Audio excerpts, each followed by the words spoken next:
Hello everyone, good morning. कैसे हो? Hope करता हूँ आप सब लोग अच्छे ही होंगे। सो फ्रेंड्स, जीके जेस की स्पेशल क्लास में आप सभी लोगों का बहुत बहुत स्वागत है। फ्रेंड्स, आज की इस क्लास में हम लोग सॉल्व करेंगे जीके जेस का प्रैक्टिस सेट। पूरे 50 प्रश्नों को हम लोग इस वीडियो में सॉल्व करेंगे। अगर आप लोग पिछली क्लासेस मेरी नहीं देखे हैं तो प्ले लिस्ट में जाइए। प्ले लिस्ट में आपको हर सब्जेक्ट की topic wise class and practice set की क्लास मिल जाएंगी एंड प्रीवियस ईयर पेपर्स की वीडियोस भी आपको मिल जाएगी। तो बहुत ही जबरदस्त क्लास होने वाली है, पूरी क्लास देख लेना। 50 में से अगर आपके 20 क्वेश्चन सही होते हैं तो आप एवरेज की कंडीशन में है, 25 क्वेश्चन करेक्ट होते हैं तो आप गुड की कंडीशन में हैं, 35 क्वेश्चंस करेक्ट होते हैं तो आप एक्सीलेंट की कंडीशन में हैं। तो जो भी आपकी कंडीशन आए, आज अपना स्कोर भी जरूर बताइएगा, ठीक है। चलिए स्टार्ट करें। डेली क्लासेस का टाइमिंग आपकी स्क्रीन पे दिख रहा होगा। चलिए स्टार्ट करें भाई। सभी को गुड मॉर्निंग। वीडियो को लाइक शेयर कर दो और ये 160 वाला क्रैश कोर्स परचेज कर लो क्योंकि समय बहुत कम है और इससे आप लोग अपनी पूरी तैयारी कर सकते हैं, ठीक है, इस पीडीएफ के थ्रू। 527 पेज के पीडीएफ में आपको सभी सब्जेक्ट के topic wise objective question and 10 year के प्रीवियस ईयर के क्वेश्चन आपको देखने को मिल जाएंगे। तो सभी वर्गों के लिए क्रैश कोर्स है, फटाफट डिस्क्रिप्शन बॉक्स में लिंक है, परचेज कर सकते हैं, ठीक है। चलिए सबसे पहला प्रश्न आ गया है, सभी लोग इसका आंसर करेंगे। सभी को गुड मॉर्निंग भाई। वीडियो को लाइक कर दिया करो, फ्री हो जाया करो, प्लस क्लास में मन लगा के एक्टिव रहा करो। तो पंचायती राज किस योजना में प्रस्तावित हुआ था? प्रथम पंचवर्षीय योजना में, तृतीय में, द्वितीय में, चतुर्थ में? तो ये हुआ था द्वितीय में, ठीक है ना। पहला का बी आपका बिल्कुल करेक्ट हो जाएगा, ठीक है ना। चलिए बहुत अच्छे। विश्व की पहली महिला प्रधानमंत्री किस देश की थी? कल मैंने जो एक क्लास लिया था विविध वाली, उससे ही केवल, उस क्लास से ही केवल 3 प्रश्न आपको इसमें देखने को मिलेंगे। 3 प्रश्न, 3 से 4 प्रश्न हैं। मैंने उस क्लास में भी बताया था कि इस क्लास से 100% क्वेश्चन देखने को मिलेंगे। तो आप लोग कोई भी प्रैक्टिस सेट उठा के देख लेना, उससे अगर प्रश्न ना मिले तो बेकार ही है। तो विश्व की पहली महिला प्रधानमंत्री किस देश की थी भाई? श्रीलंका। नाम क्या था? एस भंडार नायके। दूसरा का बी आपका बिल्कुल करेक्ट हो जाएगा। चलिए निम्नलिखित में से कौन सा जो है सितार से संबंध नहीं, इसमें बताएंगे सब लोग। सितार से संबंध किसका नहीं है? तो ध्यान रखना, इसमें निखिल बैनर्जी एंड रविशंकर एंड विलायत खान, ये सब सितार से संबंधित हैं, ठीक है। और उस्ताद अलाउद्दीन खान का संबंध जो है सितार से नहीं है। ये एक क्या थे? सरोद वादक थे, ठीक है ना, सरोद वादक। तो नोट कर लेना अलग से। चलिए तो यहाँ पे आपका तीसरा का कौन सा सही हो जाएगा? सी आपका बिल्कुल करेक्ट हो जाएगा। चलिए कथकली नृत्य है किस राज्य का? Very very most important question आपके एग्जाम के लिए। चैनल पे पहली बार आए हैं तो सब्सक्राइब कर लेना, एग्जाम पास करना है तो सब्सक्राइब करके जुड़ जाना ईमानदारी से। कथकली नृत्य है किस राज्य का? बताएं। गुजरात का, तमिलनाडु का, या केरल का, या आंध्र प्रदेश का? तो देखिए कथकली नृत्य है केरल राज्य का। बहुत ही रिपीटेड क्वेश्चन है। चौथा का बी आपका बिल्कुल करेक्ट हो जाएगा। भारत का सर्वोच्च वीरता पुरस्कार कौन सा है? सभी बच्चे आंसर करेंगे। भारत का सर्वोच्च वीरता पुरस्कार कौन सा है? वीर चक्र, या अशोक चक्र, या महावीर चक्र, या परमवीर चक्र? 5 का जवाब देने का प्रयास करेंगे सभी बच्चे। कुछ भी डाउट्स है तो आप लोग हमसे बातचीत भी कर सकते हैं, इंस्टा पे हमें फॉलो करके वहाँ पे डीएम कर सकते हैं। चलिए भारत का जो सर्वोच्च वीरता पुरस्कार है वो है परमवीर चक्र, ठीक है ना। 5वां का डी आपका बिल्कुल करेक्ट हो जाएगा। हालांकि ये प्रश्न करंट का है कि निम्न में से जो है किस देश ने 11 मार्च 2011 को विध्वंसकारी भूकंप का सामना किया था? उस देश का नाम आप सभी को पता भी होगा, तो वो देश है जापान।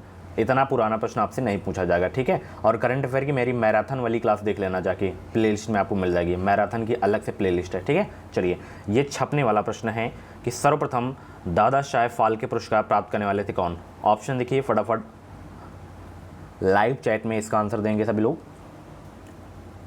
और इससे बेहतरीन प्रश्न आपको कहीं भी देखने को नहीं मिलेगा, ये मेरी गारंटी है। इसीलिए कह रहा हूँ कि education with Sahil YouTube channel से जुड़ जाएं हमेशा के लिए। एग्ज़ाम बाद के का जो है प्रोसेस क्या होता है, काउंसलिंग इसकी कैसे होती है, एडमिशन का प्रोसेस क्या होता है, ये सारी जानकारियाँ मिलती रहेंगे। एंड साथ ही आप लोग जब टेट सीटेट का एग्ज़ाम देंगे तो कैसे फर्स्ट अटैम्प्ट में क्वालिफाई किया जाता है, जैसे मैं फर्स्ट अटैम्प्ट में क्वालिफाई किया हूँ यूपी टेट सीटेट एग्ज़ाम को, वही तरीका आप लोगों को भी बताऊँगा। तो चैनल को सब्सक्राइब करके जुड़ जाना, हमारे चैनल से आपको निश्चित ही मदद मिलेगी। तो सर्वप्रथम दादा साहेब फाल्के पुरस्कार जो है प्राप्त करने वाले थे श्रीमती देविका रानी। 7 का जितने भी बच्चे यहाँ पे सी जवाब दिए थे उनका आंसर बिल्कुल सही हो जाएगा, ठीक है। चलिए भारत के अंतिम गवर्नर जनरल थे, बताइए। कल वाली क्लास से ये प्रश्न है कि नहीं है? 2 प्रश्न मिल चुके हैं कि नहीं मिल चुके हैं कल वाली क्लास से?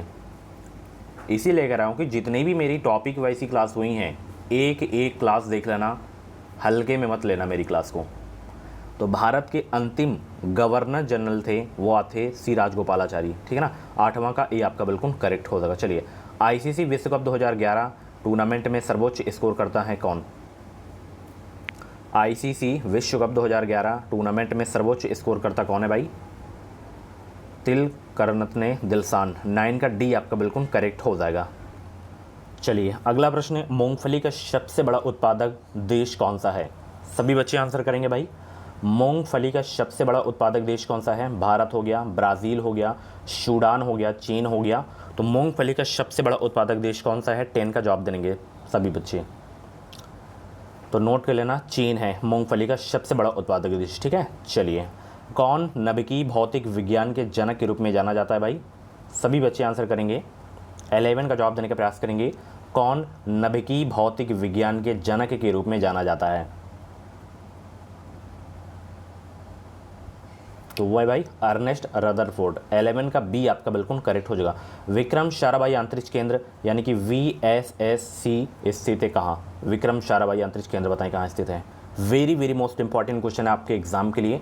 जितने भी बच्चे वीडियो को लाइक नहीं किए हो लाइक कर देना, और लास्ट में एक छोटा सा प्यारा सा कमेंट जरूर करके जाया करें। आप लोग स्कोर भी जरूर छापा करें कमेंट बॉक्स में। तो विक्रम साराभाई अंतरिक्ष केंद्र जो है स्थित है तिरुवनंतपुरम में। 12 का जितने भी बच्चे यहाँ पे डी जवाब दिए उनका आंसर बिल्कुल सही हो जाएगा। ठीक है, चलिए 2011 की जनगणना के अनुसार भारत की जो है जनसंख्या पहुँच गई है कितनी? बताएंगे सभी बच्चे भाई। और अब इंडिया टॉप पे हो गया है जनसंख्या के मामले में। ये 2011 की जनगणना के अनुसार पूछ रहा है, तो 1.21 अरब हो जाएगा। ठीक है ना, 13 का ए आपका बिल्कुल करेक्ट हो जाएगा। ठीक है, चलिए जूलियन असांजे निम्न वेबसाइट के संस्थापक थे। तो बताइए जूलियन असांजे जो है ये किस वेबसाइट के संस्थापक थे? विकिपीडिया, विकीलीक्स या नेटस्केप या गूगल क्रोम? 14 का जवाब देने का प्रयास करेंगे। वेरी मोस्ट इंपॉर्टेंट क्वेश्चन आपके एग्जाम के लिए। चलिए जूलियन असांजे निम्न वेबसाइट के संस्थापक थे।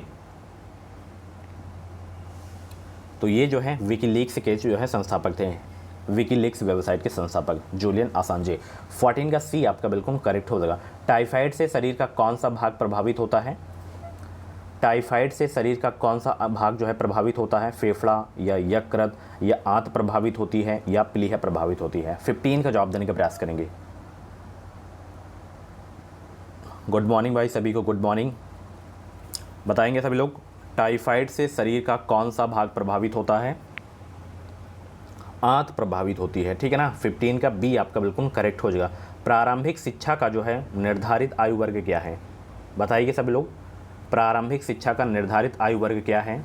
4 से 16 वर्ष या 5 से 14 वर्ष या 6 से 14 वर्ष या 8 से 14 वर्ष? तो RTE 2019 के अनुसार हम देखें तो 6 से 14 वर्ष है प्रारंभिक शिक्षा की निर्धारित आयु।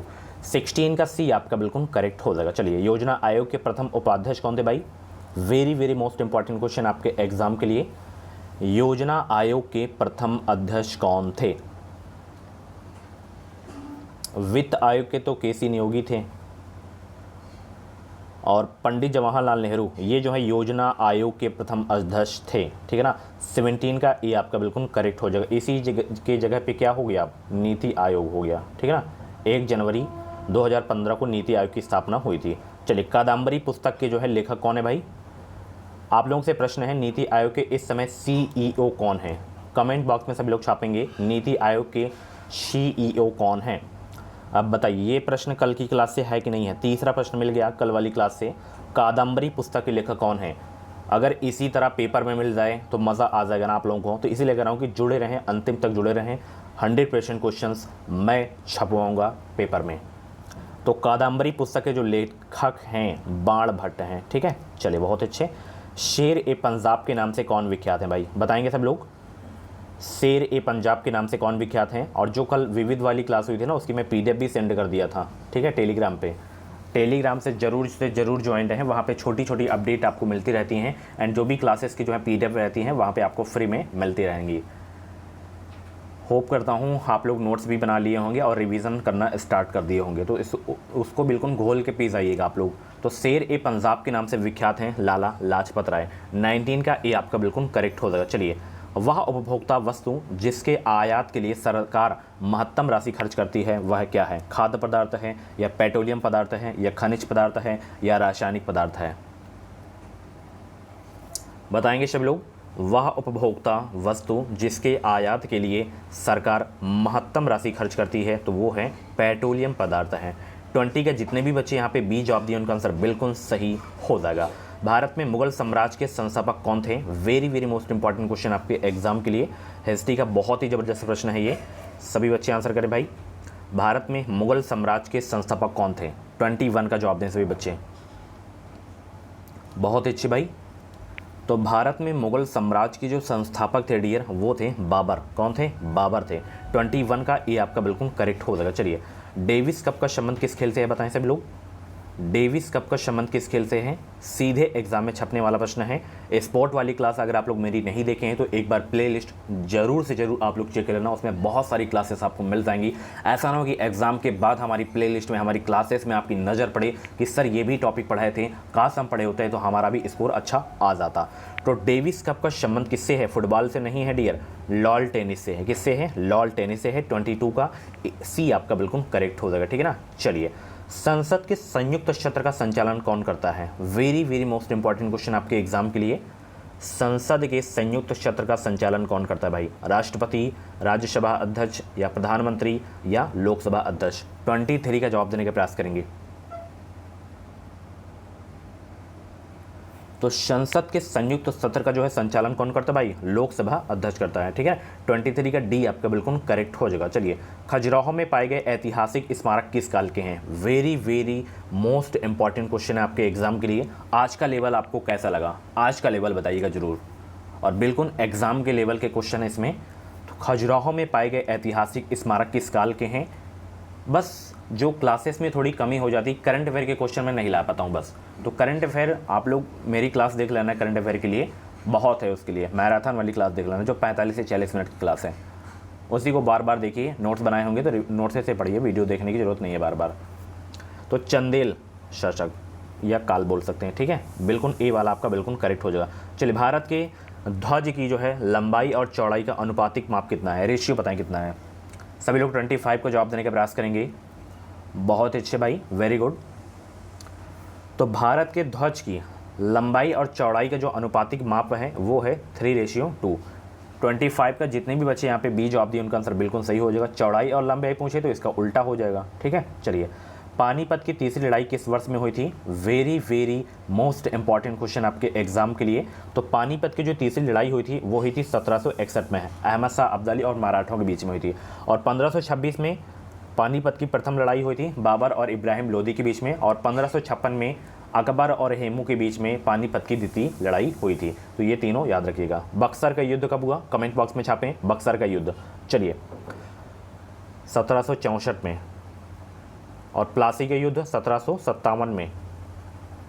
तराइन का प्रथम युद्ध 1191, तराइन का द्वितीय युद्ध 1192। तो ये युद्ध आप लोग याद रखिएगा, ठीक है। चलिए, राष्ट्रपति द्वारा राज्यसभा के लिए जो है मनोनीत की गई सदस्यों की संख्या कितनी है? 2 है या 8 है या 6 है, ये 12 है? ये बहुत इंपॉर्टेंट क्वेश्चन है, कई बार कई एग्जाम में ये क्वेश्चन पूछा जा चुका है, तो गलत मत करना अगर एग्जाम में आ जाए कि राष्ट्रपति द्वारा राज्यसभा के लिए मनोनीत की गई जो सदस्यों की संख्या है वो है 12। 27 का जितने भी बच्चे यहाँ पे डी जवाब दिए उनका आंसर बिल्कुल सही हो जाएगा। चलिए, भारतीय राजनीतिक एकता का प्रतीक है। भारतीय राजनीतिक एकता का प्रतीक है क्या? जनता, सार्वजनिक मत अधिकार, राजनीतिक पार्टियां या मंत्रीगण? बताएं। 28 का जवाब देने का प्रयास करेंगे सभी बच्चे। बहुत इंपॉर्टेंट क्वेश्चन है। और यार वीडियो को लाइक नहीं किया, फटाफट वीडियो को लाइक कर दो। बहुत ही कम लाइक है, सबसे कम लाइक आज की क्लास में है, तो फटाफट वीडियो को लाइक करो। तो भारतीय राजनीतिक एकता का जो प्रतीक है डियर वो है आपका सार्वजनिक मत अधिकार है, ठीक है ना। चलिए, बहुत अच्छे, बी आपका बिल्कुल करेक्ट हो गया है। भारत में सर्वप्रथम रेल लाइन का आरंभ जो है कब हुआ था? किस वर्ष हुआ था ये आपको बताना है। 1857 में या 1853 में या 1866 में या 1966 में? Very very most important question आपके एग्जाम के लिए। तो भारत में सर्वप्रथम रेल लाइन का जो आरंभ हुआ था 1853 में हुआ था। मुंबई से थाने के बीच में पहले ट्रेन चली थी, याद रखना, टोटल 34 किलोमीटर। उस ट्रेन का नाम था ब्लैक ब्यूटी। और किसके शासनकाल में चली थी? तो लॉर्ड डलहौजी के शासनकाल में चली थी, ये भी आपको पता होना चाहिए, ठीक है। अगर पूछ ले उत्तर प्रदेश में सबसे पहले ट्रेन कहाँ से कहाँ तक चली, तो प्रयागराज से कानपुर के बीच में उत्तर प्रदेश में सबसे पहले ट्रेन चली है, ठीक है। किस सन में चली थी ये आप लोग बताइए, कमेंट बॉक्स में छापें। चलिए, निम्न में से कौन सा इसमें प्रत्यक्ष कर नहीं है, यानी कि डायरेक्ट टैक्स कौन सा नहीं इसमें? बताइए, डायरेक्ट टैक्स कौन सा नहीं इसमें? 30 का जवाब देने का प्रयास करेंगे। तो इसमें देखिए, आपका बिक्री कर आपका डायरेक्ट टैक्स नहीं है, यानी कि प्रत्यक्ष कर आपका नहीं है। 30 का सी आपका बिल्कुल करेक्ट हो जाएगा। चलिए, अंग्रेजों द्वारा निम्न में से किसे जो है बंदी नहीं बनाया जा सका? Very very most important question है। अंग्रेजों द्वारा निम्न में से किसे बंदी नहीं बनाया जा सका था? मंगल पांडे को, नाना साहेब को, तांता टोपे को या कुंवर सिंह को? 31 का जवाब दीजिए सभी बच्चे। तो अंग्रेजों द्वारा निम्न में से किसे बंदी नहीं बनाया जा सका था? तो नोट कर लेना, कुंवर सिंह को नहीं बनाया जा सका था। 31 का डी आपका बिल्कुल करेक्ट हो जाएगा। चलिए, 10वीं पंचवर्षीय योजना का उद्देश्य है क्या? ये सारे के सारे क्वेश्चन मैं अपनी इकोनॉमी की क्लास में करवाया हूँ कि नहीं करवाया हूँ?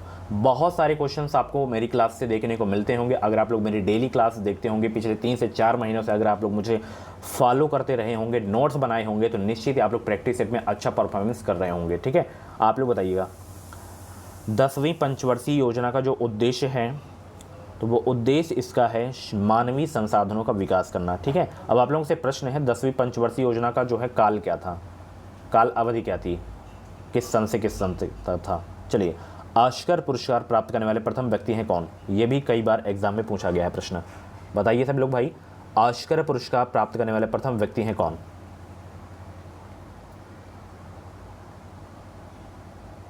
स्टार लगा के नोट कर लेना, भानु अथैया हैं। ठीक है, इनका निधन भी हो गया है। ठीक है, चलिए, राष्ट्रीय विकास परिषद की जो है स्थापना किस वर्ष हुई थी? Very very most important question है। ये भी प्रश्न मैं इकोनॉमी की क्लास में करवा चुका हूँ। बताइए करवाया हूँ कि नहीं करवाया हूँ?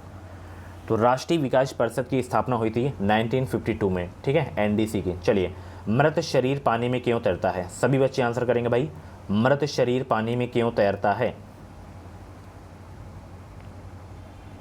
आंसर दीजिए सभी बच्चे, मृत शरीर पानी में क्यों तैरता है? क्योंकि शरीर द्वारा विस्थापित पानी का भार शरीर के भार से अधिक होता है। तो 35 का सी आपका बिल्कुल करेक्ट हो जाएगा। चलिए, दिग्बोई असम किस उद्योग के लिए जाना जाता है? जैसे मध्य प्रदेश में एक नेपा नगर है ना, नेपा नगर, ये अखबारी कागज़ के लिए जाना जाता है। तो वैसे ये जो है आपका जो है किस उद्योग के लिए जाना जाता है? दिग्बोई असम, ये आपको बताना है। तो ये जो है कच्चे तेल के लिए जाना जाता है, कच्चे तेल के लिए। ठीक है ना, 36 का बी आपका बिल्कुल करेक्ट हो जाएगा। चलिए, यहाँ पे सेज का पूर्ण रूप बताना है, फुल फॉर्म आपको बताना है। फुल फॉर्म से 1 से 2 क्वेश्चन आपके एग्जाम में 100% देखने को मिलेंगे। बताइए भाई, सेज का पूर्ण रूप क्या है? 37 का जवाब दीजिए सभी बच्चे। और आप लोग हमारे सेकंड चैनल को भी सब्सक्राइब कर सकते हैं। चैनल का नाम है एजुकेशन विद रोहित। इस वीडियो के डिस्क्रिप्शन बॉक्स में लिंक दे दिया हूँ। जल्द से जल्द आप लोग इसमें 1000 सब्सक्राइबर कंप्लीट करवाइए। 37 का जवाब दीजिए। तो स्पेशल इकोनॉमिक जोन है सेज का पूर्ण रूप। ठीक है ना, तो यहाँ पे सी आपका बिल्कुल करेक्ट हो जाएगा। तो देखिए, यहाँ पे ये क्वेश्चन बहुत रिपीटेड क्वेश्चन है कि एचटीटीपी में जो है एच से तात्पर्य क्या होता है? बताइए, कंप्यूटरी भाषा में एचटीटीपी से क्या तात्पर्य है? यहाँ पे एच से बताइए सब लोग। तो एच से जो तात्पर्य होता है वो होता है हाइपर होता है। ठीक है ना, 38 का ए आपका बिल्कुल करेक्ट हो जाएगा। चलिए, यहाँ पे पंचवर्षीय योजना कब से शुरू हुई ये आपको बताना है। ये सारे के सारे क्वेश्चन मैं अपनी टॉपिक वाइज क्लास में करवा चुका हूँ, इसीलिए कर रहा हूँ कि अभी भी आपके पास तैयारी करने का पर्याप्त समय है। 15 दिन का टोटल अभी आपके पास समय है। 15 दिनों में बहुत अच्छी तैयारी आप लोग कर सकते हैं। और साथ ही क्रैश कोर्स भी जरूर से जरूर परचेज कर लेना। इस वीडियो के डिस्क्रिप्शन बॉक्स में लिंक दे दिया हूँ। तो पंचवर्षीय योजना जो प्रारंभ हुई थी 1951 में प्रारंभ हुई थी। ठीक है ना, पहली पंचवर्षीय योजना किस मॉडल पर आधारित थी? ये क्वेश्चन बहुत पूछा जाता है। तो हैरो डोमल मॉडल पर आधारित थी। अगर एग्जाम में पूछे कि दूसरी पंचवर्षीय योजना किस मॉडल पर आधारित थी, तो पीसी महालनोबिस मॉडल पर आधारित थी। एग्जाम में पूछे कि गरीबी हटाओ का नारा किस पंचवर्षीय योजना में दिया गया था, तो 5वीं पंचवर्षीय योजना में दिया गया था। पंचवर्षीय योजना से क्वेश्चन आते हैं एग्जाम में, तो मेरी टॉपिक वैसी क्लास देख लेना आप लोग। चलिए, निम्न में से कौन सी रबी की फसल नहीं? इसमें यहाँ पे गेहूं हो गया, जौ हो गया, चना हो गया, चावल हो गया। तो इसमें देखिए, गेहूं, जौ, चना ये सब क्या है? रबी की फसल के अंतर्गत आते हैं। अब इसमें चावल आपका रबी की फसल नहीं है, चावल खरीफ की फसल के अंतर्गत आता है। तो यहाँ पे 40 का सी आपका बिल्कुल करेक्ट हो जाएगा। चलिए, ये देखिए, राजधानी से एक प्रश्न जरूर आता है। जैसे यहाँ पे पूछ लिया कि हरारे किस देश की राजधानी है? हरारे 41 का जवाब देने का प्रयास करेंगे। हरारे किस देश की राजधानी है? तो हरारे जिम्बाब्वे की राजधानी है। जितने भी भारत के पड़ोसी देश हैं वहाँ की राजधानी, वहाँ की मुद्रा, वहाँ की संसद का नाम क्या है, वहाँ के प्रधानमंत्री का नाम क्या है, वहाँ के राष्ट्रपति का नाम क्या है, यानी कि जो चर्चित में देश रहते हैं वहाँ के बारे में आपको सारी जानकारियाँ होनी चाहिए। करंट से यही प्रश्न बनते हैं। चलिए, अगला प्रश्न आ गया है। सभी बच्चे भाई वीडियो को लाइक कर दो। चलिए, सितारा देवी किस नृत्य की अध्यापिका हैं? 42 को जवाब देने का प्रयास करेंगे। सितारा देवी किस नृत्य की अध्यापिका हैं? तो ये है कथक। ठीक है ना, भरतनाट्यम कहाँ का भाई? तमिलनाडु का है। कुचिपुड़ी कहाँ का है? आंध्र प्रदेश का है। कथकली कहाँ पे है? केरल का है। एंड कथक आपका उत्तर भारत का है। तो 42 का ए आपका बिल्कुल करेक्ट हो जाएगा। नृत्य से भी यानी कि डांस से भी क्वेश्चन आते हैं एग्जाम में, हर बार का नियम है। चलिए, भारत में सबसे बड़ा चिड़ियाघर कहाँ है? 43 का जवाब देंगे सभी बच्चे। भारत में सबसे बड़ा चिड़ियाघर कहाँ है? तो वो है आपका जूलॉजिकल गार्डन कोलकाता। 43 का सी आपका बिल्कुल करेक्ट हो जाएगा। देखिए, अंतर्राष्ट्रीय संगठन से एक प्रश्न आना फिक्स है, हर बार का नियम है, एक प्रश्न 100% पूछा जाता है। पिछली बार सार्क से पूछा गया था कि सार्क का सदस्य इसमें कौन सा नहीं है। आप सभी को पता है कि सार्क की स्थापना 1985 में हुई, इसका मुख्यालय ढाका में है, और सार्क के कुल कितने सदस्य हैं? 8 सदस्य हैं, भारत भी इसका सदस्य है। तो कमेंट बॉक्स में सभी लोग छापिए कि सार्क में कितने देश जो हैं सदस्य हैं। 8 देश के नाम सभी लोग कमेंट बॉक्स में छापेंगे। अब यहाँ पे पूछ लिया प्रश्न कि WHO का मुख्यालय कहाँ पे है? तो WHO और साथ में एक और लिख लेना WTO, यानी कि वर्ल्ड ट्रेड ऑर्गेनाइजेशन, विश्व व्यापार संगठन, इसका भी मुख्यालय, दोनों का मुख्यालय आपका जेनेवा में है। ठीक है, तो 44 का ए आपका बिल्कुल करेक्ट हो जाएगा।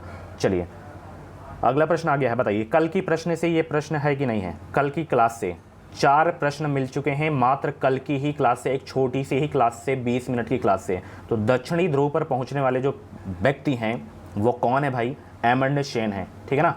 चलिए, राष्ट्रपिता महात्मा गांधी ने अपनी जीवनी किस भाषा में लिखी थी? Very very most important question है ये, आज आप लोगों के लिए होमवर्क दे रहा हूं, इसका जवाब दीजिएगा। ठीक है, चलिए, प्रथम मानव निर्मित उपग्रह किस देश ने छोड़ा था?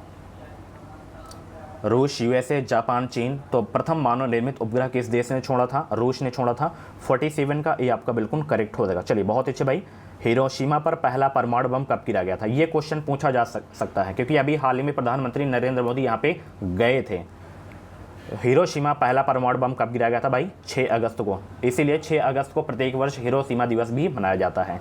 चलिए, किस संविधान संशोधन द्वारा मतदान की आयु 21 वर्ष से घटाकर 18 वर्ष कर दी गई है? ये तो छपने वाला प्रश्न है, 49 का जवाब देने का प्रयास करेंगे। तो ये 61वां संविधान संशोधन के द्वारा किया गया है, 1989। ठीक है, लास्ट क्वेश्चन, सूर्य के सबसे समीप ग्रह कौन सा है? सूर्य के सबसे समीप ग्रह कौन सा है भाई? 50 का जवाब देने का प्रयास करेंगे, तो वो है आपका बुध। अच्छा, एक क्वेश्चन मैं आप लोगों से पूछा था कि सर्वाधिक उपग्रहों की संख्या किस ग्रह की है?